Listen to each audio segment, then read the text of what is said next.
नमस्कार, आप live cities देख रहे हैं। मैं हूं जय शुक्ला। मुजफ्फरपुर शूट आउट मामले में अब आशुतोष शाही का तीसरा बॉडीगार्ड भी खत्म हो चुका है। इस मामले में आपको पता है कि अब तक 3 लोगों की मौत हुई थी, जिसमें आशुतोष शाही भी शामिल थे। आशुतोष शाही और उनके गार्ड समेत अधिवक्ता पर गोलियां बरसाई गई थी मुजफ्फरपुर में, और मुजफ्फरपुर के इसी शूट आउट को लेकर पुलिस लगातार कार्रवाई कर रही है। लेकिन अब बड़ी खबर ये कि आशुतोष शाही हत्याकांड मामले में अब उनके गार्ड ने भी दम तोड़ दिया है। पहले ही 2 गार्ड की मौत हो चुकी है और तीसरे गार्ड ने भी आखिरकार दम तोड़ दिया है। उसे भी गोली लगी थी। लगातार 5 लोगों पर अंधाधुंध फायरिंग की गई थी, गोलियां बरसाई गई थी, जिसमें 5 के 5 घायल थे। लेकिन आशुतोष शाही और उनके कई गार्ड जो हैं ज्यादा जख्मी थे। आशुतोष शाही की उस दिन मौत हो जाती है, उनके 2 गार्ड भी खत्म हो जाते हैं। लेकिन उसके बाद अब तीसरे गार्ड ने भी दम तोड़ दिया है। तो बड़ी खबर इस वक्त निकलकर सामने आ रही है। देखिए, मामले को विस्तार से बताएं तो आशुतोष शाही के जख्मी तीसरे बॉडीगार्ड ओमनाथ उर्फ ओम प्रकाश सिंह की मौत पटना में हो गई। सारण जिले के अमनौर के रहने वाले थे। और यह भी जान लीजिए कि गोलीबारी में जख्मी होने के बाद ओमनाथ सिंह को पहले बैरिया स्थित मां जानकी हॉस्पिटल में भर्ती कराया गया था। बाद में बेहतर इलाज के लिए अगली सुबह पटना रेफर कर दिया गया था। हालत गंभीर बनी हुई थी और अब मौत हो गई। तो इस वजह से पूरे मामले में अब तक कुल 4 लोगों की मौत हो चुकी है। आशुतोष शाही और उनके 3 बॉडीगार्ड मिलाकर कुल 4 लोग खत्म हो चुके हैं।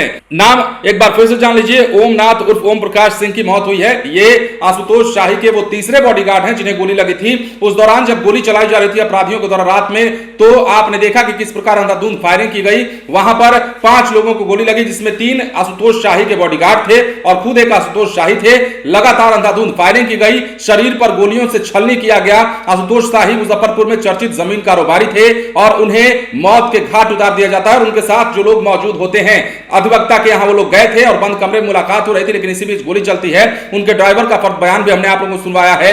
ड्राइवर ने कहा कि हम गाड़ी में बैठे हुए थे और आशुतोष शाही जब मीटिंग करने अंदर गए थे अधिवक्ता साहब से, तो उसी दौरान गोलियां चलने लगी और ताबड़तोड़ फायरिंग होने लगी। और इस दौरान कई लोगों को गोली लगी, जिसमें आशुतोष शाही को मारा गया। उसके बाद उनके 3 गार्ड को भी गोली लगी थी, जिसमें 2 गार्ड तो तुरंत ही मर गए थे।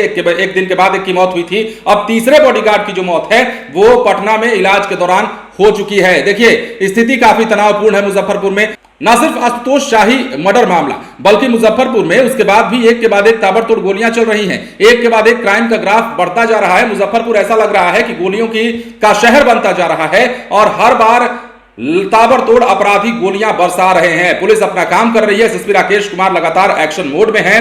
कई मामले इसमें बीच में सामने भी आ चुके हैं। आशुतोष शाही के मामले में पुलिस तत्परता दिखा रही है और जो कुख्यात है, जो मेन आरोपी है, उसको पकड़ने की कवायद तेज की जा रही है। अब ऐसे में इसके तार कहां से जुड़े हैं, यह भी कंगालने का विषय है। लेकिन सबसे बड़ी बात, हालांकि पता लगभग चल चुका है, लेकिन मुजफ्फरपुर में इस मामले के बाद से कई ऐसे मामले सामने आए हैं जो यह साबित कर रहे हैं कि मुजफ्फरपुर अब गोलियों का शहर बनता जा रहा है। बने रहे लाइव सिटीज के साथ। यदि तक आपने हमारे चैनल को सब्सक्राइब नहीं किया तो सब्सक्राइब कर लीजिए, ताकि हम आपको खबरों से अपडेट रख सकें। धन्यवाद।